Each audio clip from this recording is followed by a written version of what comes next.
documentary is titled "The Downfall of Diddy." Why would you show up to as a Diddy lawyer and give your opinion I during know that why.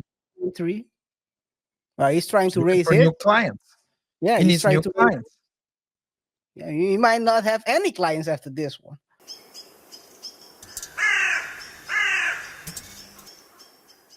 Diddy's attorney, Mark Agnifilo, or whatever, however you guys know, What's his I have name? Mark Mark Aquafina? What?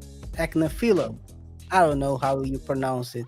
You know, I have problems with exotic names. So, Yes, and reading. well, well, sometimes. I can read a contract though, and I know that I wouldn't sign any Diddy contracts, but that's another talk for another day. But yeah, man, the attorney is doing his talking, and maybe we can talk about this later, right? He's doing his rounds, and he's maybe talking a bit too much, but he went on a TMZ documentary, and he said the following: fair use. I think he is very eager to tell his story. And I think he will tell every part of his story, including what you see on the video. So I expect it's going to be explained by the both of us. So there you have it. He went on TMZ. The documentary is titled "The Downfall of Diddy." Why would you show up to as a Diddy lawyer and give your opinion during I know that why. documentary? He's trying to Looking raise for his. new clients. Yeah, He he's needs trying new to. clients. Yeah, he might not have any clients after this one. But yeah, man, he's suggesting that Diddy will take the stand and is ready to tell it all. So will we hear names, dates, freak offs, what went down? It's crazy, man. It's crazy. RJ, do you think it's a good idea, actually? Do I think it's a good idea that he's thinking about talking? It's a good idea for everyone else. I don't know if it's a good For idea him to for. take the stand. Well, when you take the stand, that usually your attorneys don't want you to take the stand, right? So when you're taking the stand, it's a Hail Mary you're basically trying to throw. But I think in his case, it can't get any worse. So I think he's trying to talk his way out. He's trying to slip through the prosecutor's hands with his oily. And I think that at this point doesn't have anything else to do. At least anything else to do. Not that he doesn't have anything else to do, but I mean, he's done for. He's done for, I think, because I believe he's been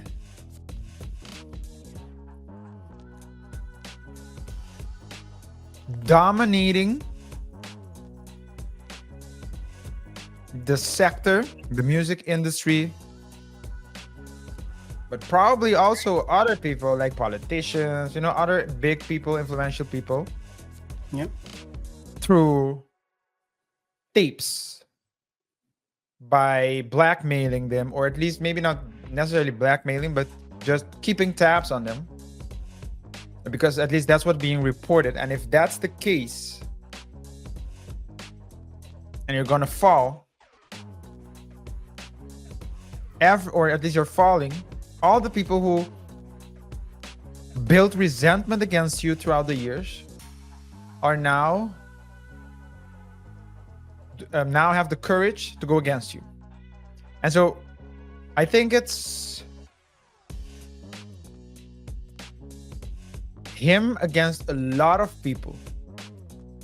And so he knows that the feds are on him. He knows that civil lawsuits, that he's involved in civil lawsuits. So it's all over the place for him. So he has to take the stand.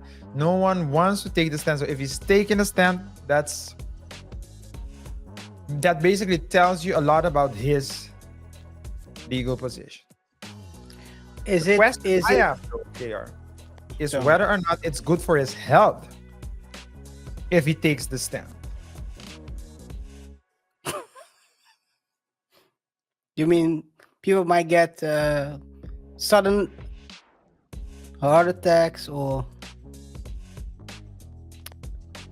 sudden ropes, He might blankets around the neck, disease?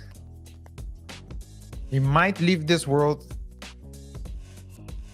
as a result of natural causes, is what I'm saying. I mean, He got the blankitis. hey, natural causes.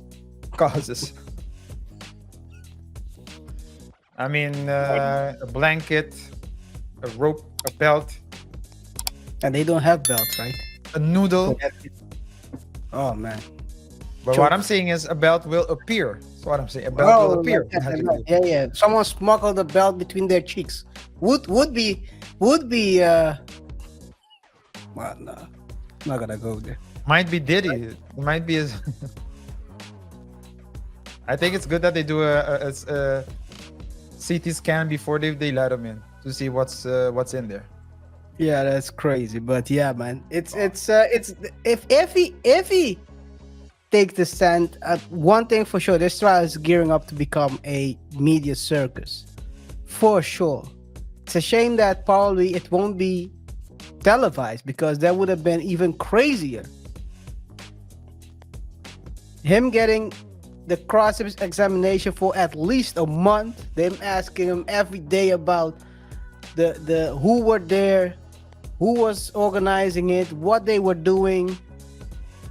Crazy questions like, was Bieber underage when he his first freak off? Usher. How much? Yes, Usher as well. How much did he pay the people who were partaking, who the male escorts, as they say? Hey, that would be crazy. I don't think it's yeah. You can, he can take a step. I mean, he's also, don't forget it, but he's been in these not in these rooms, because he's never been in a courtroom in this Capacity. way. Capacity, yes, but he's been in boardrooms where you should measure your words, what you say. Don't talk crazy. Be able to maneuver through a maybe a shitty situation. So it could work out. I don't think it will, though. Imagine them asking him, how many times have you organized freak-offs throughout the years? Yeah, and so I guess there's like a difference that we should make as well, right? We should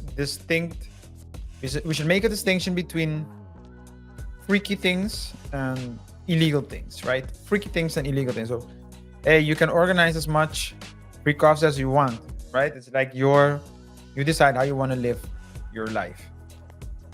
But if we're talking about coercion, if we're talking about bribery, if we're talking about not bribery, but if you're talking about underage people, now you're talking about illegalities. So there's a difference between the two. You can be as freaky as you want to, as long as there's consent and everyone is above the age limit. But but if we're talking about illegalities, now we have a separate problem, a different problem. And people who have things to lose, people with name that we know are talking or talked. So it's not like your random bimbo who just happens to be there that's now trying to get some money. We're talking about people who have things to lose. They have a reputation, and yet they are stepping out. They're coming forward and talking and saying things. I mean, Gene Deal's been talking and saying a lot. He's a regular on the Art of Dialogue. Shout out He's to a them. regular. And every single episode he's on, he's talking about something else. And other people are talking about other things as well. But it's not the freaky things that's the problem. But it's the fact that there were also illegal things going on. Acts that are punishable by law. And what were the counts? 20 year, 15 years. So the counts that you can get, the years that you can get per charge, 20, 10, 12. We talked about it in the last show. So it's like with life yeah. in prison. So if you accumulate it all, yeah.